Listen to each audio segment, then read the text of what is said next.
Nagparamdam na ang napabalitang nawawalang aktres na si VMX star Karen Lopez makalipas ang mahigit isang linggo. Nagparamdam siya sa pamamagitan ng pag-post ng kanyang pahayag sa kanyang Facebook account nitong Miyerkules, May 14, 2025. Ilang oras matapos hikayatin ng Quezon City Police District na mag-file ng report sa pulisya ang mga kamag-anak nito. Pero bago nito, timeline muna. May 7, 2025. Ibinalita ng pep.ph na pinangangambahang nawawala si Karen dahil hindi na raw nakokontak ng malalapit sa kanya ang aktres. Sinabi ng talent manager ni Karen na si Lito de Guzman sa panayam sa kanya ng pep.ph na huling nakita ang aktres noong 12 PM ng May 5, 2025 at mula noon ay hindi na raw sila nagkaroon ng komunikasyon sa isa't isa. Dagdag pa niya, sinundo umano ng boyfriend ang aktres sa condo unit niya pero pareho na raw silang hindi nila makontak. Sinabi rin ni Lito na noong May 7, 2024 ang huling araw ng shooting ng aktres para sa pinagbibidahan niyang Ilera movie na Maalikaya pero hindi umano sumipot ito. Ibinalita rin ng pep.ph na ang tanging hiling ni Lito ay magparamdam ang kanyang alaga para mabawasan ang takot at pag-aalala niya. Noong una ay ayaw pa raw sana ipasulat ni Lito sa pep.ph ang pagkawala ng aktres, pero pumayag daw siya dahil sa pagbabakasakaling makatulong ang ulat ng pep.ph para matukoy ang kinaroroonan ng kanyang alaga. May 8, 2025. Sinabi ni Lito sa panayam sa kanya ng pep.ph na nagsadya na umano ang ina ni Karen sa Quezon City Police Department para ipablotter ang pagkawala ng anak nito.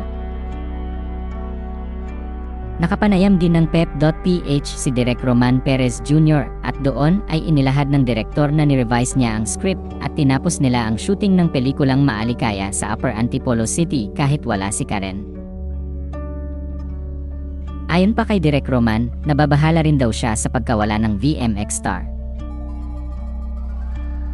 Sinabi rin ng direktor na nanghihinayang din daw siya dahil maayos kausap at mabait umano si Karen, kaya malaking palaisipan sa kanila ang pagkawala at hindi pagsipot ng aktres sa shooting ng naturang pelikula.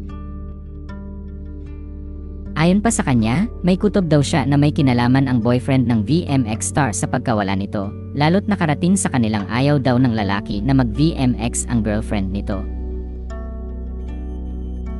Ito naman ang post ni Lito de Guzman sa kanyang Facebook account noong May 8, 2025. In behalf of Viva Artist and LDG Production, kung sino nakakita kay Karen Lopez, 5 days na siyang nawala.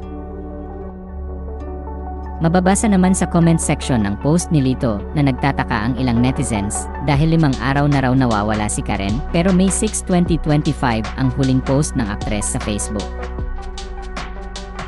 May 14, 2025. Nagpost si Lito sa kanyang Facebook account kung saan sinabi niyang ang dami-dami na raw ang naghahanap kay Karen kaya umaasa siyang magpaparamdam na ang kanyang alaga. Ito ang sinabi niya sa caption ng kanyang post, "Diyos ko ka Karen Lopez, pagparamdam ka naman ang dami-dami ng naghahanap na sayo. Utang na loob Diyos mio baka gusto niyo akong help palutangin yung artist natin please." Naglabas ng pahayag ang Quezon City Police District upang magbigay linaw tungkol sa napabalitang pagkawala ni Karen Lopez. Nilinaw ni Police Colonel Randy Glenn G. Silvio na wala pang formal na ulat o reklamo na naihain sa alinmang himpilan ng pulisya ng QCPD mula sa pamilya o kaanak ng aktres.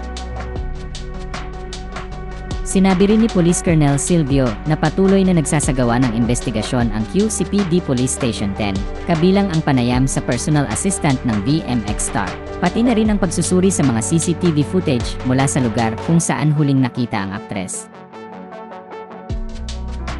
Ilang oras matapos maglabas ng pahayag ang QCPD, ay nagparamdam na si Karen sa pamamagitan ng pag-post ng kanyang pahayag sa kanyang Facebook account. Sinabi ng aktres sa kanyang post na may pinagdadaanan daw siyang problemang mabigat, mentally and emotionally, kaya bigla siyang nawala. Humingi rin ng paumanhin ang VMX star sa mga taong naabala ng kanyang biglaang desisyon at nagpapasalamat din siya sa mga nag-alala sa biglang pagkawala niya. Ayon pa sa kanya, dahan-dahan na raw niyang gagamutin ang kanyang sarili. Anya, pasensya na talaga kung bigla akong nawala nitong mga nakaraang araw. Nanghihingi po ako ng paumanhin, sobrang sorry talaga sa lahat. Kailangan ko lang munang magpahinga at mag-focus sa sarili. Dumaan ako sa mga bagay na medyo mabigat mentally and emotionally, at napagtanto kong kailangan kong unahin ang well-being ko, even if that meant stepping back for a while. Alam kong may ilan sa inyo ang nag-alala o nagtaka, at sobrang na-appreciate ko ang messages at support niyo. Slowly, I'm getting better and trying to come back stronger, one step at a time. Salamat sa mga nakaintindi, sa mga nag-reach out, at sa mga patuloy na nandyan. Slowly but surely, I'm getting back on track. Appreciate you all so much. Mababasa naman sa comment section na hindi naniniwala ang ilang netizens na si Karen ang nag-post sa Facebook account nito. Nagsalita na rin si Direk Roman sa Facebook ilang oras matapos magparamdam si Karen sa social media. Sabi niya sa kanyang post, wala na po akong pakialam. Tapos na po pelikula para sa mga nagtatanong. Bagamat hindi sinagot ng direktor ang tanong ng netizen kung may cut ba ang scenes ni Karen sa pelikula, inanunsyo naman ni Direk Roman na mapapanood na sa VMX ang Maalikaya sa June.